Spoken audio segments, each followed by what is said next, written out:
thank you for watching my proposal. I decided to do a proposal on a photography business just because that's what I'm planning on doing when I'm done with college.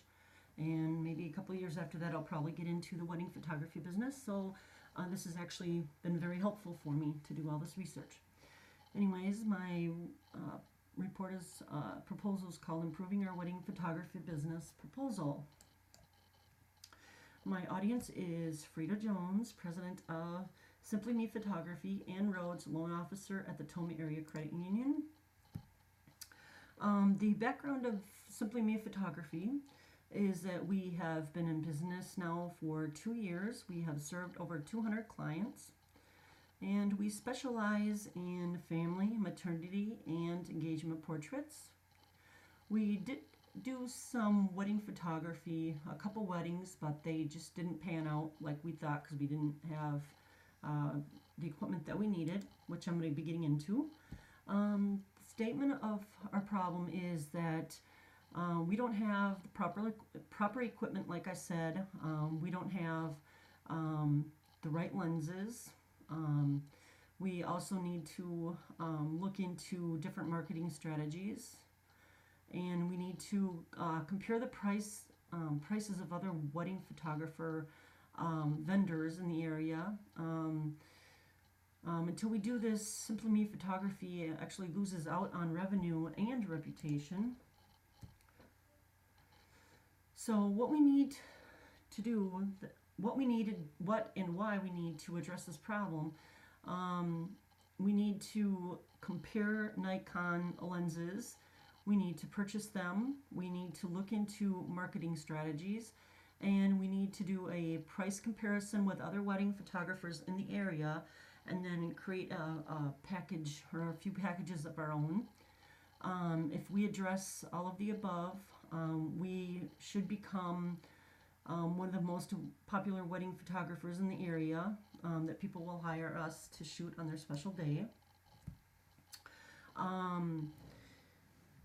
If Simply Me Photography compares and purchases the lenses that are ideal for wedding photography that I've actually researched, compares the marketing strategies to find the best way to market, which I've done, and compares the prices of other wedding photographers in the area to create a pricing list that beats the competitors, Simply Me Photography will become pretty popular in the wedding photography business, as well as other avenues, because once you get your name out there for one type of portrait, word kind of spreads as far as you do like a wedding, and then from there you get people that want to have engagement photos or pictures of their children or their family. So that's how word kind of spreads. Which is the next point. With wedding bookings, the client base will grow significantly. So next we're going to compare choices in marketing. The first one is social media marketing. I think we're pretty much all familiar with that. It's free, it has a large audience, and it's very efficient just because you reach so many people. B2C marketing, which is business to consumer. It can be pretty costly. There is a large audience, and it's pretty efficient. Newsletter marketing is inexpensive. It's simple to use, but the downfall is that it's not all that efficient, just because not everyone reads newsletters. So the next one is referral marketing. It's free, and you actually partner up with another business, so that kind of helps them too. So you kind of help each other. It's very efficient. So, and my recommendation would be to use social media marketing and referral marketing. Now we'll look into comparing lenses. As you can see, there's more pros than cons for each one of these lenses. The Nikon 70 to 200 millimeter is one of the most popular wedding photography lenses out there, according to Chase Jarvis, who is one of the most successful wedding photographers in the United States. So, and then the next next one would be the Nikon 85 millimeter. That's a prime lens, and that is very, very effective in low light. It produces sharp photos. It's got good bokeh. Bokeh, in case you're not sure what that is actually the blur that you get behind your subject, so your subject actually pops and looks sharper. It's a very excellent portrait prime lens, so it's very good. And it's pretty cheap for $476.96 compared, to what it does. And then there's the Nikon 24 millimeter, and that also produces some nice bokeh. It has a strong construction, but the kind of downfall of that is that it's heavy. Compared to your camera too is kind of heavy, but it's a good lens. It's highly recommended, so I highly recommend it also. And that one is $1,995.95, so a total of $4,569.85. I found some wedding vendors and I did some comparisons. As you can see here, Ashley Path Photography charges $175 an hour for 4 or less hours. And then they also actually are cheaper if you hire them for a longer period of time, $150 an hour for 5 hours or more.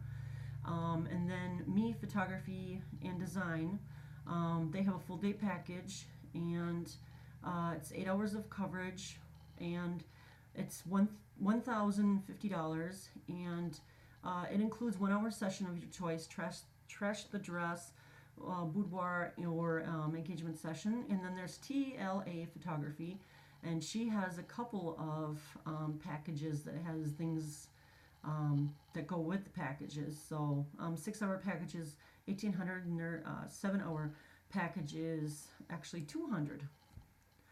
I did a survey for some of my old clients, and I asked them some questions, which you can see here. What components would you most like in a wedding photography package? They would most like, the number one thing they said was photos uploaded to an online password protected gallery, and the second thing was a photographer for the whole day, and third was digital images on a CD or flash drive. Excuse me.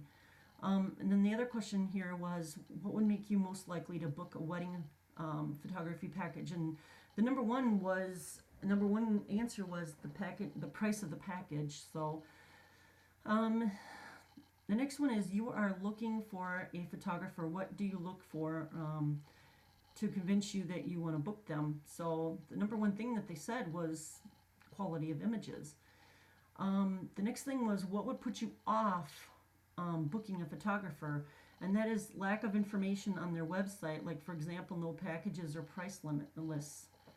And then how long would you think it is acceptable amount of time to receive your images after a wedding? And they said a couple of weeks is a good time.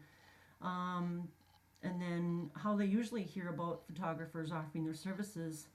And you notice that they're the two top answers for the marketing that I have already looked into, and one is social media and the other one's word of mouth. So those are kind of confirms what I already researched. And then the prices that they thought would be fair would be $2,000 and then $1,200. So I have actually sat down and I figured out some packages for us to use. Package A would be $600, and that includes one photographer, 4 hours of wedding day coverage, all images on a DVD with a custom case, online viewing and order gallery, and includes 1 hour engagement session. The package B is $1,200, and it includes one photographer, 6 hours of wedding day coverage, and then all images on a DVD with a custom case, online viewing and order gallery, a photo book, and a 1 hour engagement session. Package C is $2,000, and that includes 2 photographers. You get the whole day covered, all images on a DVD with a custom case, online viewing and order gallery. They will get a $50 print credit, a 16 by 20 gallery wrapped canvas, which is very popular now, 1 hour engagement session, and then they get a photo book. So And now we're going to look into what our yearly expenses are, just so we can kind of see where we are. Excuse me. Our electricity is $240, cell phone is $420, internet is $360, business insurance is $300, fuel roughly $960, car insurance is $640, website is $50, clothing $500, flyers and brochures $200, so a total of $3,670 that we spend on the business every year. Now, the projected revenue, I figured out, the most popular wedding package that I found after talking to some friends and family was that they would want the $2,000 one, and the second popular one was the $1,200 one. So we look here, $2,000 times 4 weeks would be $8,000 a month, and that would actually be $56,000 for 7 months. And then at $1,200 times 4 weeks would actually be $4,800 a month, making it $33,600 for 7 months. Now this doesn't include weddings that, excuse me, that may be held November through March, because those do happen. Actually, if we look at having 2 photographers working every weekend, the revenue would actually double. So it would be double this. So it would be $16,000 a month, and then it would be roughly $9,600 a month if we were to have 2 people that would be taking photos at weddings on the weekend. So, and if we compare our expenses with our revenue, our return on investment is pretty high. So, considering that our expenses were $3,000, so we'd be way above that. So, in conclusion, I've gathered the best marketing strategies for us to use, and that would be social media and referral marketing. I've examined other photographers in the area and their wedding packages, and I've actually created some pretty unique wedding packages that others have agreed upon, that I've actually surveyed and asked them. And then I also found the top 3 lenses to purchase, and I'm actually recommending that we get 2 of each of these lenses for the 2 photographers to use. So I hope that you agree with me on everything that I've researched, and we can get Simply Me Photography on the map for shooting weddings. So thank you for your time.